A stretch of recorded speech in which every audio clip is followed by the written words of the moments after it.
Good morning, everyone. This is Dan O'Sullivan with your Bucks Island Area Fishing Report for Saturday, January the 30th, presented by Mercury. We're going to spend some time this week with Josh Heron on Logan Martin and Lake, and we're going to hit Guntersville with Tom Ott, and then I'll bring you some information talking about Weiss Lake and Neely Henry, our home lake right here at Bucks Island. Stay tuned and hear what the guys have to say. Good morning, everyone. This is Dan O'Sullivan with your Bucks Island Area Fishing Report for Saturday, January the 30th, presented by Mercury. Hey, we're going to head down to Logan Martin and Lake and spend a little bit of time with our good friend at Reaction Innovations, Josh Heron. Josh, what's going on your end of the Coosa River? Man, it's okay. Fishing seems to be decent, but it's definitely not where I hoped it would be by this time. We've got a lot more rain, so I'm hoping that kind of changes things up. Baits are really, really deep. Surface temps are 49-ish to 51 degrees, which anytime you get under 50 degrees anywhere in the South, it's definitely going to put a dampering on things, but there's still a couple fish to be caught. So this time of the year, a lot of people turn towards jerk baits and stuff, but I'm assuming with the cold water and the rains that we've had with a little bit of mud, it's probably not the best thing to do. What kind of techniques would you recommend people try? Dude, this is kind of the time of year you can actually do some kind of off-the-wall things, blade baits, little Georges, stuff we don't traditionally do on the Coosa, but you can actually get bit pretty good doing it, especially with all today's electronics, and everybody's got either some form of down imaging or a live scope or something. So it kind of gives you an opportunity to do something a little bit different. We actually went this weekend and caught fish all the way down to 62 feet, which on the Coosa is insane to think that they actually get that deep.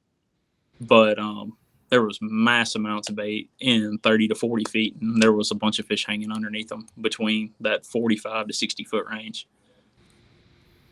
Well, I know anytime you got water running through the river systems, you're going to get some fish that are going to move up to the shallows and those kinds of things, but it sounds like the bunches are down deep on both bodies of water. Which lake would you recommend going fishing right now, just if people wanted to go catch a few? Logan Martin. Best place to be right now, that sounds like it.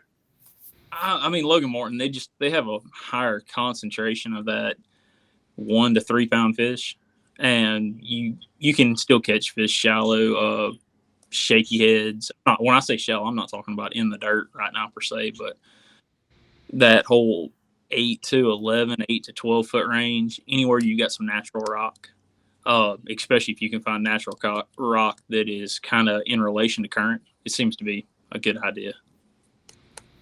Well, Josh, as always, we appreciate everything you do with us. Thanks for spending some time with us on the Bucks Island Area Fishing Report this weekend. We'll talk to you soon.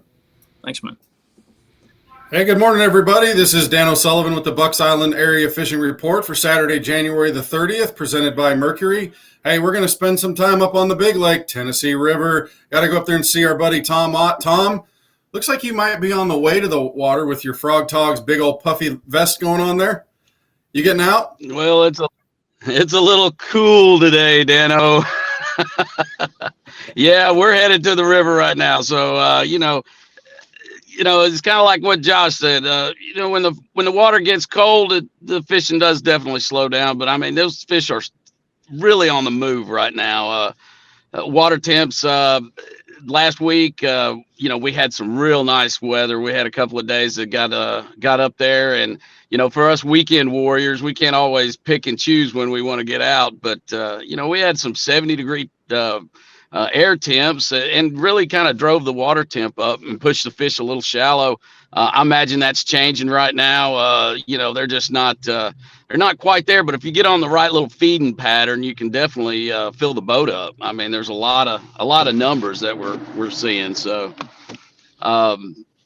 still the same old kind of pattern. I mean, I'm sitting in that 8 to 12 foot of water, still catch them in grass. And Tennessee Valley Authority has been really messing with this water depth here. So, one day you can fish and things really seem stable, and then the next day they've dropped the bottom out of it. And you know what happens with that with the bass? I mean, they just kind of scatter out, go the next little contours, and it makes it just much more difficult. But if we could get some things a little bit more stable, Mother Nature's still throwing us curveballs right now. But definitely traps, bladed jigs.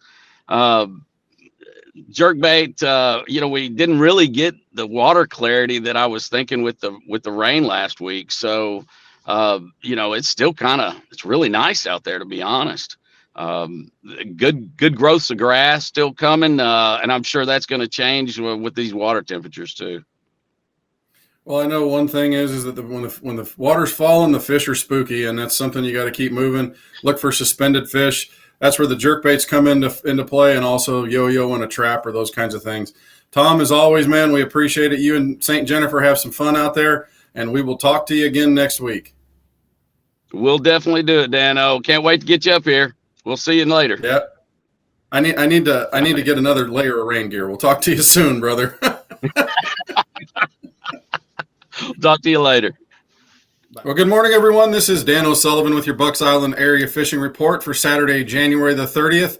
Hey, we're going to run solo today with me on Neely Henry and Weiss Lake. We did talk to one of our bass boat salesmen, Jamie Collette, who spends a lot of time up there on Weiss Lake today while he's dealing with a customer. But anyway, what we caught up with Jamie was Weiss Lake. The bite has been a little bit tough of late.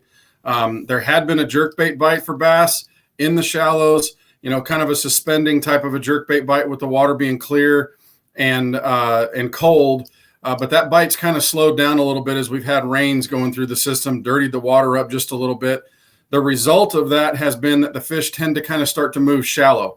So the way to respond to that up there at Weiss Lake right now is find hardcover, docks, if you can find them that are still in the water, but mainly rocks and some stumps offshore, wood. Throw yourself a flat-sided crankbait, usually balsa this time of the year, slim baits. Those have a tight wiggle and they won't put the fish off. Same type of thing with maybe a jig flipped around, those kinds of deals. And then a lipless crankbait's not going to be a thing to avoid. You might want to go ahead and throw those, but kind of yo-yo them around those kinds of hard cover, but expect the bite to be soft. Same thing at Neely Henry.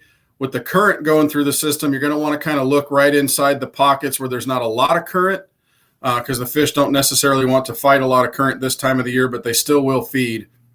So look inside of the pockets, look for rock, look for wood, those kinds of things that will hold fish when the current's around. But basically what we would do is spend a lot of time with the flat-sided crankbaits, maybe a Rapala shad wrap, something that's finessey but still gets you a little bit of move. You don't want to go fast.